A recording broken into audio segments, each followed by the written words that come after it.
Please stand for the Pledge of Allegiance.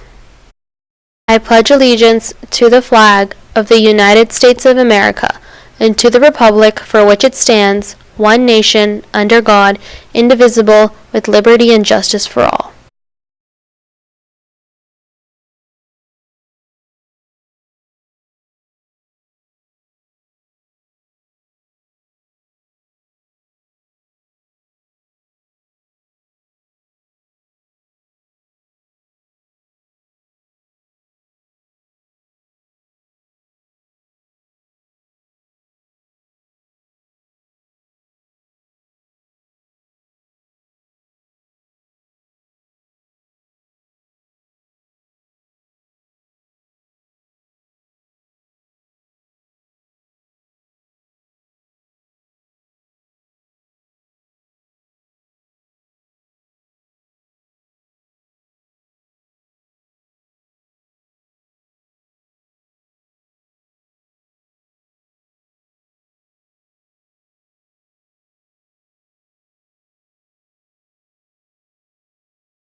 Good morning, Chantilly. I'm Josh Thomas. And I'm Sandia Adhikari. Today is Wednesday, October 2nd, 2019. And here are your morning announcements. Today is a B day. Tomorrow is an A day with LS7 and CT.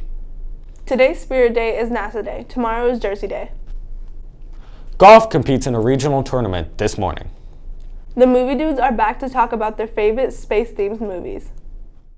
Good morning, Chantilly. I'm Jameson Brewer. And I'm Thomas Digby. And we're the Movie Dudes. Space, the final frontier, where it's cold and unforgiving and no one can hear you scream. In honor of Homecoming, we're going to tell you about our favorite space movies. First up is the animated masterpiece, WALL-E. In the distant future where the Earth is covered in trash and all humans have left, a cleaning robot named WALL-E falls in love with a robot named Eve. When they discover that plant life still exists on Earth, they travel to a space cruise ship to show the humans that it's safe to come back. Most people complain about its preachy environmental message, but that's not the point. It's the romance between these two robots. This is yet another example of Pixar's wonderful storytelling and beautiful animation that they're best known for. One of my favorite space films is 2001: A Space Odyssey. To give you a plot synopsis, we'll be missing the point. It's more about themes such as human nature and human experience. This film is one of the most recognizable intros and music of all time. Yet people who haven't even seen the film could recognize the intro and the music just by listening. Although I would not recommend watching this with friends, it is still an incredible movie to watch, and I would highly recommend it. Now, we would be doing ourselves a disservice if we didn't talk about one of the most popular film franchises of all time. Star Wars! Where do we even start? How about with the original trilogy? Alright, sounds good. Starting it off, A New Hope. This is a good film, but the second film, An Empire Strikes Back, blows it out of the water. Originally met with mixed reviews, it is now hailed as the best Star Wars film.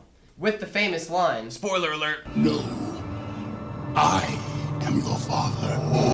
The third film of the trilogy is Return of the Jedi, often called the weakest in the trilogy, most notably for the small teddy bears known as Ewoks. Now it's time for the prequels. Oh boy. Now I know this trilogy has its fans, but personally, I can't stand it. Same here. I'll just start with some positives. The performances are good and the lightsaber scenes are still the highlights. Everything else doesn't work. There's boring politics, underdeveloped characters, painful dialogue, and not to mention Jar Jar Binks and Anakin Skywalker, who are in my opinion two of the worst characters in movie history. In 2015, The Force Awakens met positive reviews, although people complained that it was too much like the original. But that does not compare to arguably the most controversial film in the series, The Last Jedi. When it came out, people either absolutely loved it or absolutely hated it. We enjoy these movies, but we recognize they have criticisms. To avoid any more negative feedback, we'll just leave it at that. And remember, these are just our opinions. We're the Movie Dudes, signing off. Thanks, Movie Dudes. That's all we have for you today, Chantilly. This has been Josh Thomas. And Sandia Adhikari reminding you to stay positive and have a great day. And we'll see you tomorrow.